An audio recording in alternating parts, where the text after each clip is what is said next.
వేల మంది ఆడపిల్లలు అదృశ్యమైపోయారు ఈ నేల నుంచి పైగా. నాకు ఈరోజు ఇక్కడ ముందు ఆడపిల్లలు ఉంటే భయం ఉంటుంది, వాళ్ళకి ఏదైనా జరుగుద్దా అని.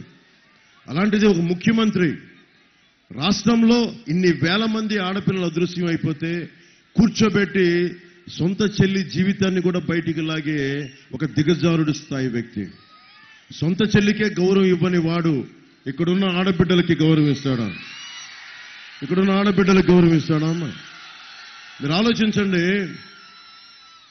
వాళ్ళ సొంత ఎంపీనే భార్యని పిల్లల్ని కిడ్నాప్ చేస్తే సొంత ఎంపీ రక్షించుకోలేకపోయాడు. సొంత ఎంపీ. నీ కుటుంబాన్ని రక్షించుకోలేని వాళ్ళు మన జీవితాలకు ఎలా భద్రత ఇస్తారు? మనం ఎందుకు భయపడాలి? రాజకీయ నాయకులకు ప్రవేశ పరీక్షలు ఉండవు. మీ నమ్మకం మీద ఓటేస్తారు. మీ నమ్మకం మీద. నేను అందుకనే నేను పరీక్ష పెట్టుకున్నా. 2009లో వంశీ అప్పటి రాజకీయ ప్రస్థానంలో ఉన్నప్పుడు నేను ఎందుకు పోటీ చేయలేదంటే నాకు హక్కు లేదు అనుకున్నాను. ఒక విద్యార్థి ఒక ఎగ్జామ్ రాయాలి అంటే డిగ్రీ చదవాలి. కరెక్టే, నేను నటుడినే, 10 మంది మెచ్చారు. అది సరిపోదు రాజకీయాలకి. నువ్వు పబ్లిక్ పాలసీ అవగాహన చేసుకోవాలి. ఆకలితో మట్టమట్లాడే కడుపాకలు ఉన్న పేదవాడి గుండె అర్థం కావాలి నీకు. ఒక ఆడబిడ్డను కోల్పోయిన తండ్రి వేదన తెలియాలి. మగ్గం నేసి వెన్నెముక విరిగిపోయిన చేనేత కార్మికుడు బాధ తెలియాలి. సముద్రం సంపద అని చెప్పి లోతుల్లోకి సముద్రంలో తీర ప్రాంతాల్లోకి లోపలికి వెళ్ళి మత్స్యకారుడి కష్టం తెలియాలి. ఒక విద్యార్థి తాలూకు కష్టం తెలియాలి. ఒక పోలీస్ కానిస్టేబుల్ ఆ కాకి చొక్కా తడిచిపోయి ఉప్పు చారలు పట్టుకుంటే దాని తాలూకు స్వేదం తాలూకు కష్టం తెలియాలి. కండలు కరిగించి ఒక కార్మికుడి కష్టం తెలియాలి. ఓటమి తెలియాలి. రాజకీయ నాయకుడికి ఓటమి తెలియాలి. ముందస్తుగా ఏంటి ఓటమి తెలియాలి. నువ్వు వెళ్ళాలి. అందుకు దశాబ్దం నేను విధించుకున్న నాకు ట్రైనింగ్ గ్రౌండ్. ఓడిపోతే నేనేం బాధపడలా. గాజువాకలో ఓడిపోతే అస్సలు బాధ లేదు నాకు. ఎందుకు బాధ లేదంటే నేను ఇంకా నేర్చుకోవాలి అనుకున్నా. డబ్బులతో ముడిపడిన రాజకీయం అది కూడా నేను అనుకోవట్లా.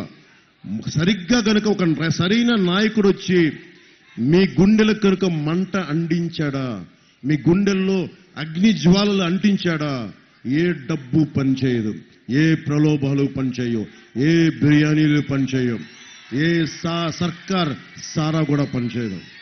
కానీ గుండెలను అంటించగలగ శక్తి ఉండాలంటే ఆ వ్యక్తికి లోపల అంత బలమైన బగ మండే జ్యోతి ఉండాలి లోపల.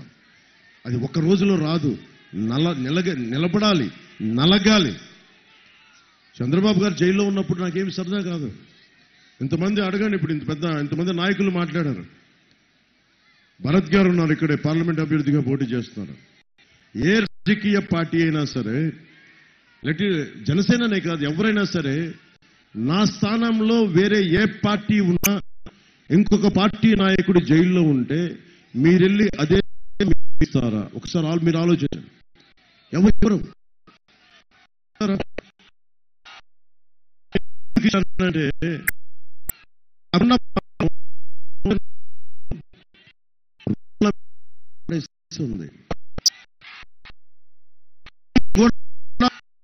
మిథున్ రెడ్డి గారు, వైఎస్ గారు పెట్టేస్తున్నారు. ఎంతమంది వీళ్ళందరూ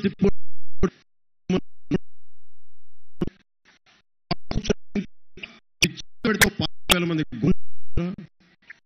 మన శక్తి ముందు, ఒక జన సైనికుడి శక్తి ముందు అంటే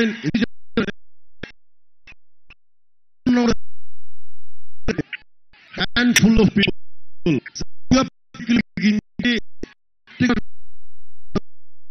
మాట్లాడు.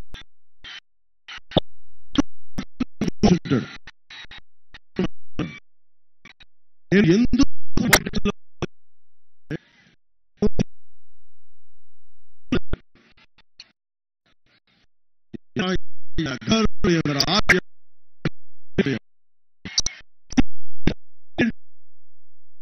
రెడ్డి గారికి పరీక్షలు అవసరం లేదు, వైఎస్ జగన్ గారికి పరీక్షలు అవసరం లేదు. అంటే నువ్వేం చేస్తావు? మీరు ఆలోచించాలి. అది వాళ్ళ తప్పు కాదు. అది ముఖ్యంగా యువత, ఆడపడుచులు, మహిళలు, పెద్దలు మీరు ఆలోచించాలి. నేను అవగాహన చేసుకుని వచ్చాను పాలిటిక్స్కి. సరదాగా రాలా. పబ్లిక్ పాలసీ చదివా. నిలబడగలను, కొట్లాడగలను, అవసరమైతే చొక్కా మడిచి రౌడీలతోటి కొట్లాడగలను. దేనికి చేస్తాను. ఇందాక ఏదో పుస్తకం చదువుతా ఉంటే వంగపండు గారి మాటలు గుర్తొచ్చినాయి. ఆ మాటల్లో ఈ రచయిత అడిగారండి, ఎందుకు నువ్వు మనకి ఏం పిల్లడో ఎల్దం వస్తావా శ్రీకాకుళం సిట్టడివిలోనికని ఆ వంగపండు గారిని అడిగారండి రచయిత. ఎందుకన్నా నువ్వు ఇంత ఉద్యమకారుడిగా అయ్యావు, ఎందుకు గజ్జె కడతావంటే, మనిషిని మనిషి గౌరవించే గుణం లేనప్పుడు, ఇది నాది, ఈ రిషికొండ నాది, ఈ మొత్తం సర్క్యూట్ హౌస్ నాది, అన్ని భూములు నావి అని ఎవడు పడితే ఇది నాది నాది అంటే, ఇదంతా నా సొంతం, ఉత్తరాంధ్ర నా సొంతం, వైజాగ్ నా సొంతం, ప్రజలందరూ నా సొంతం అని ఎవడన్నా సరే హద్దులు గీసి పెట్రెగిపోతే అప్పుడు నాకు కడుపు మండి గజ్జె కడతాను. కడుపు మండిన వాడే గజ్జె కడతాడు. ఎందుకు చెప్తున్నానంటే మీ భవిష్యత్ ఇది, మీ భవిష్యత్ ఇది. మీరు కనుక మీరు ఆలోచించండి. ఈ నేలలో ఉత్తరాంధ్రాన్ని, ఇక్కడ నేను చాలా నెలలున్నాను ఇక్కడ యాక్టింగ్ టైంలో. భీమిలీకి వెళ్ళేవాడిని. అక్కడ కూర్చొని ఓపెన్ గా కూర్చొని సముద్రం పక్కన క్లాసులు నేర్చుకునేవాడిని. మనం కూర్చోబెని ఇక్కడ గెస్ట్ హౌస్ లో కూర్చొని యాక్టింగ్ క్లాసెస్ నేర్చుకునేవాడిని. ఉత్తరాంధ్ర ఆట పాట అన్ని నేర్చుకున్నా. నాకు ఏం నేర్పించిందంటే, మొట్టమొదటి రాజకీయ అవగాహన వైజాగ్ లో యాక్టింగ్ నేర్చుకుంటా ఉంటే జనం తాలూకు కడుపు వేదన, కడుపు మంట తెలియదు, అర్థమైంది. కడుపు మండినోడికి నేను ఎందుకు వచ్చాను పాలిటిక్స్ కంటే, అన్యాయం జరుగుతున్నప్పుడు మీరు మౌనంగా చూస్తూ నిలబడుతున్నారు. 30,000 మంది ఆడపిల్లలు అదృశ్యమైపోయారు ఈ నేల నుంచి పైగా. నాకు ఈరోజు ఇక్కడ ముందు ఆడపిల్లలు ఉంటే భయం ఉంటుంది, వాళ్ళకి ఏదైనా జరుగుద్దా అని.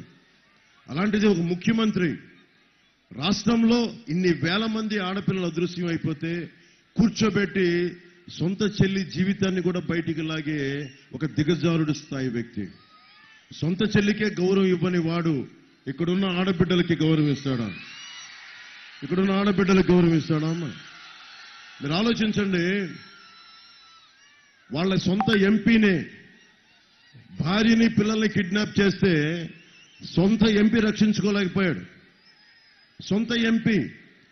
నీ కుటుంబాన్ని రక్షించుకోలేని వాళ్ళు మన జీవితాలకు ఎలా భద్రత ఇస్తారు? మనం ఎందుకు భయపడాలి? రాజకీయ నాయకులకు ప్రవేశ పరీక్షలు ఉండవు. మీ నమ్మకం మీద ఓటేస్తారు, మీ నమ్మకం మీద. నేను అందుకనే నేను పరీక్ష పెట్టుకున్నా. 2009లో వంశీ అప్పటి రాజకీయ